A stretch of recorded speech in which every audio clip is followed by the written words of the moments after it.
Friends, ఒక ప్రాంతంలో విత్తనాలు విత్తువాడు విత్తే కాలం వచ్చినప్పుడు విత్తనాలు వేసుకుంటూ వెళ్ళిపోతున్నాడట.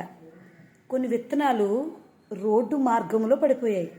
కొన్ని విత్తనాలు ముండ్ల పొదలాంటి ఆ యొక్క గట్టిగా ఉండే ముళ్ళుండే ఆ స్థలంలో పడిపోయాయట. మరికొన్ని విత్తనాలు రాతి నేలలో పడ్డాయి. కొన్ని విత్తనాలు ఆయన ఎలా అయితే ఫలించి అభివృద్ధి పొందాలని అనుకున్నాడో అలాంటి మంచి నేలలో పడ్డాయి. అయితే ఆ మార్గంలో పడిన విత్తనాలు పిచ్చుకలు కాకులు ఎత్తుకొని వెళ్ళిపోయాయి.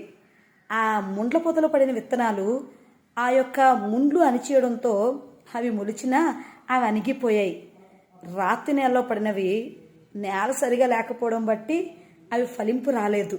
మంచి నేలలో పడినవి అవి 30దంతులుగా 60దంతులుగా 100అంతులుగా ఫలింపబడ్డాయి. మీ జీవితంలో ఇలాంటి విత్తేవాడి కథ విన్నప్పుడు మీకు ఏం అర్థమవుతుందో తెలియదు, కానీ మనం తెలుసుకోవాల్సిన ఒక విషయం మాత్రం ఇక్కడ ఉంది.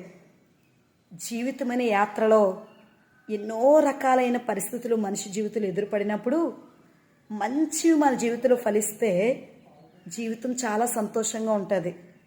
పనికిరాని వాటిని జీవితంలో రానివ్వకుండా మంచి మన జీవితంలో ఎదురుపడుతున్నప్పుడు అవి మంచి నేలలో పడిన విత్తనాల మన జీవితంలో ఫలింపబడితే అన్నిట్లో కూడా మన జీవితం 30దంతులుగా 60దంతులుగా 100అంతులుగా ఫలింపబడుతుంది.